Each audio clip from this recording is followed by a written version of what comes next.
اور میرے مرید بھی صحابہ کے غلام ہیں، بتا نبی کے گھرانے کو کافر کہنے والے تو اپنی صفائی میں کسے پیش کرے گا؟ تو اپنی گواہی میں کس کو پیش کرے گا؟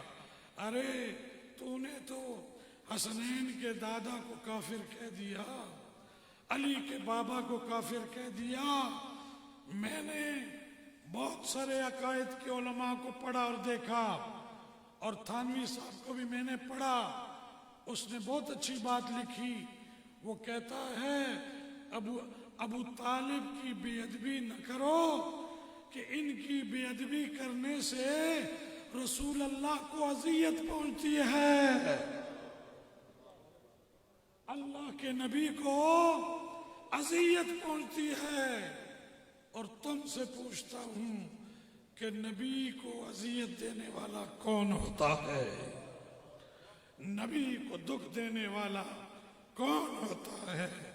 اگر کوئی دو چار سطریں کسی آل بیت کے دشمن نے ابو طالب کے خلاف لکھ بھی دی ہیں تو اگر تو محبت والا ہوتا تو آنکھیں بند کر دیتا، تعریف اگر نہیں کرتا تو ان کی بے ادبی اور ان کی گستاخی سے بھی بچ جاتا۔ ابو طالب عام آدمی نہیں ہے، 50 سالہ محسن رسول اللہ ہے۔ کتنے سالہ؟ 50 سالہ محسن رسول اللہ ہے، اور 40 سال قبل اعلان نبوہ خدمت کی، اور 10 سال اعلان نبوت کے بعد سرکار کی خدمت کرتے رہے۔ چھوٹی سی ایک کمزور روایت کہ حضرت عباس جو ابو طالب کے بھائی تھے، اور انہوں نے موت کے وقت ابو طالب کو کہا کہ بھائی ذرا میرے کان میں کلمہ تو پڑھ لے۔ اس نے کان لگایا اور انہوں نے سنا، ان ڈڈوؤں نے سنا۔ کنہوں نے؟ ان ڈڈوؤں نے سنا۔ میرا باپ جب مرنے لگا تھا تو میں نے اپنے والد کو کہا تھا کہ ابا جی اچھی آواز نال کلمہ پڑھ لو۔ اس کا یہ مطلب نہیں ہے کہ اس سے پہلے کلمہ پڑھا نہیں تھا۔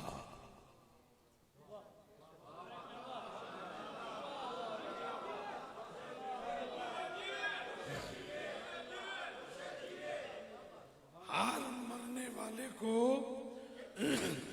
مرنے والے کو باپ مرے تو بیٹے کہتے ہیں، بھائی کہتے ہیں کہ بھائی ذرا کلمہ تو پڑھ لو۔ تو اگر نہیں پڑھا کسی نے تو اس کو کافر نہیں کہیں گے۔ ارے ابو طالب تو وہ ہے کلمہ پڑھتا بھی رہا اور کلمہ پڑھاتا بھی رہا، تلوار اٹھا کے محمد بن عبداللہ پہ پہرا دیتا رہا۔ تیری سوچ، تیری عقل کمزور ہو سکتی ہے۔ حضرت عباس نے جب کہا کہ بھائی کلمہ پڑھ تو ابو طالب نے کیا جواب دیا؟ فرمایا بھائی جو کلمہ تو پڑھ رہا ہے وہ کلمہ میں بھی پڑھ رہا ہوں۔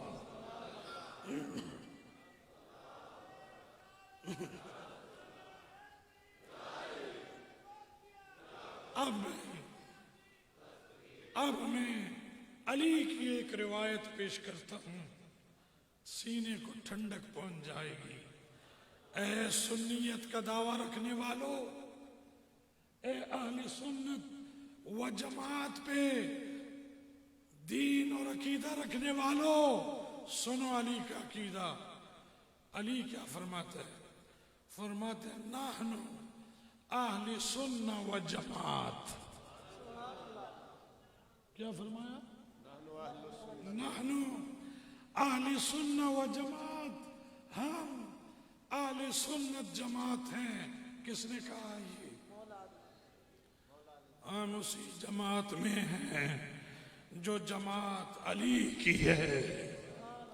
نحنو، یہ سب کے لیے ہوتا ہے، پورے گھر کے لیے ہے کہ علی سنی تھا، حسن سنی تھا، حسین سنی تھا، یہ سنیوں کے پیر ہیں، ہم انہی کے مسلک پہ ہیں قیامت تک۔ یا علی، یہ سدرہ شریف کی دھرتی آپ کے قول پہ قائم اور دائم رہے گی۔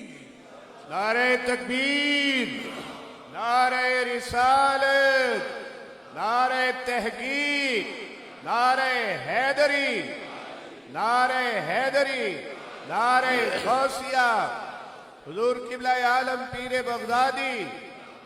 تو میں دعوت فکر ان کو دیتا ہوں کہ جو کسی پہ شیعہ ہونے کا لیبل لگاتے ہیں اور کسی پہ رافضی ہونے کا لگاتے ہیں اور کسی پہ صحابہ کے دشمن ہونے کا لیبل لگاتے ہیں، ان کو اپنے ایمان کی فکر کرنی چاہیے،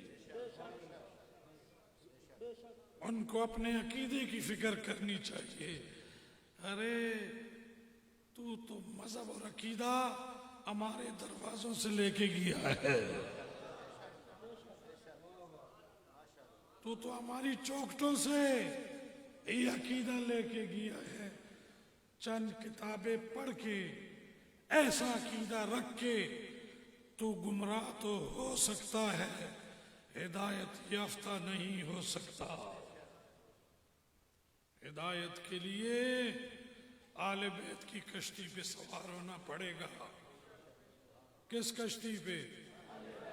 آپ اس کشتی پہ سوار ہیں، آپ کو یہ عقیدہ مبارک ہو، آپ آل بیت کی کشتی پہ سوار ہیں، آپ کو یہ عقیدہ مبارک ہو۔ ہمارے ایک ہاتھ میں آل بیت کا دامن، دوسرے ہاتھ میں صحابہ کا دامن، ابو بکر کا دامن، عمر کا دامن، عثمان کا دامن، علی کا دامن، حسن کا دامن، نبی کے جلیل القدر عشرہ مبشرہ صحابہ کا دامن، آپ کے صحابہ کا دامن ہمارے ہاتھ میں ہے۔ ہمیں اپنے اس عقیدے پہ فخر ہے کہ نہیں ہے؟ ہمیں اس عقیدے پہ ناز ہے۔ اپنا خیال کر کہ تو کس گٹائی میں جانے والا ہے۔ کبھی بھی نبی کے کنبے کو گالی دے کے تو فلاح نہیں پا سکے گا، تو نجات نہیں پا سکے گا، تو ہدایت نہیں پا سکے گا۔ اللہ کے نبی نے فرمایا وَإِطْرَتِي وَكِتَابُ اللَّهِ، میں دنیا میں دو چیزیں چھوڑ کے جا رہا ہوں، ایک میری اطرت ہے اور دوسرا قرآن ہے۔ یہ دونوں دنیا میں بھی اکٹھے رہیں گے، آخرت میں بھی اکٹھے ہوں گے۔ حوض کوثر پہ بھی قرآن اور میری آل بیت اکٹھے ہوں گے۔ جو ان کا ہو گیا اس نے نجات پالی، ہدایت پالی، فلاح پالی۔ برادران اسلام، آپ کو پتہ ہے کہ دوسرا دن ہے کہ پاکستان میں اس وائرس کی وجہ سے ایمرجنسی نافذ ہے۔ یہ وائرس آپ کے قریب نہیں آئے گا، کبھی بھی نہیں آئے گا۔ یہی تو وہ دوا ہے، یہی تو وہ دوا ہے جو آپ کو مل رہی ہے۔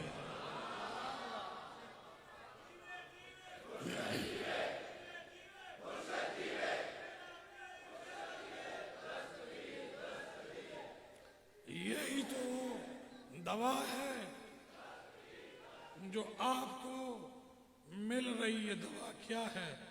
اللہ کے ناموں میں شفا ہے۔ قرآن مومنوں کے لیے شفا ہے، درود و سلام مومنوں کے لیے شفا ہے۔ لیکن میں ایک پاکستانی ہوں کہ میرے باپ دادا نے پاکستان بنایا ہے،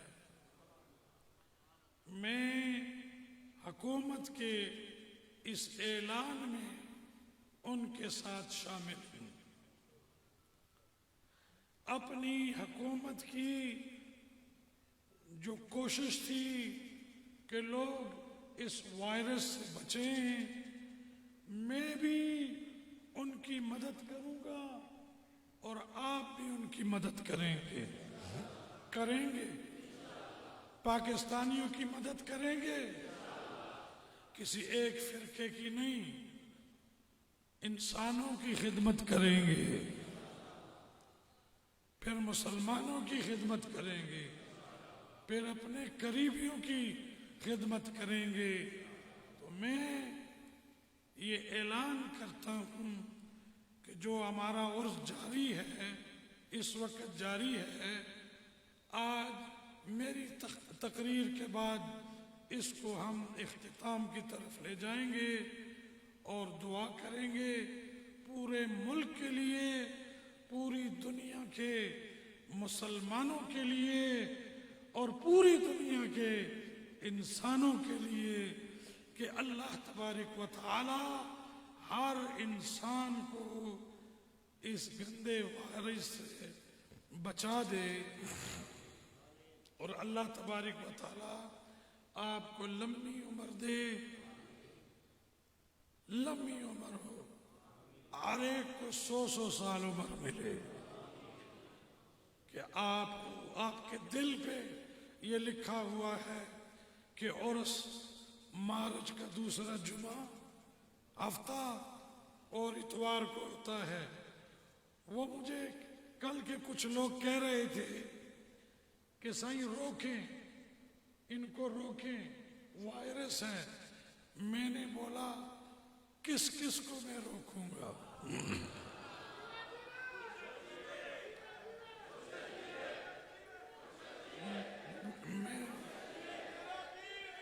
میں نے کہا کہ میں کس کس کو روکوں گا؟ یہ عرس پہ تو میں نہیں بلاتا لوگوں کو، یہ تو میرے دادا پردادا انہیں بلاتے ہیں۔ یہ تو جو میرے خاندان کے بزرگ ہیں، جو میرا باپ دادا پردادا، یہ چلے جائیں امام حسن حسین تک، علی پاک تک چلے جائیں، ابو طالب تک چلے جائیں، ان کو تو وہ بلاتے ہیں، وہ یہاں آتے ہیں، نمازیں پڑھتے ہیں، قرآن پڑھتے ہیں، ذکر کرتے ہیں، استغفار کرتے ہیں، ہمارے ملک کو برکت ملتی ہے۔ تو میں شاید یہ عرس کو آج ملتوی نہ کرتا، آپ کی خیر کے لیے ملتوی کر رہا ہوں کہ آپ کو کبھی بھی کوئی تکلیف نہ آئے۔ آپ کا مشکور ہوں کہ آپ حسب سابقہ روایت کی طرح ادھر آتے ہیں اور ہمیں شرف بخشتے ہیں۔ ہمارے مہمان ہمارے سر کا تاج ہیں، آپ تو ہمیں عزت دینے کے لیے آتے ہیں، آپ تو ہمارے نعرے لگانے کے لیے آتے ہیں۔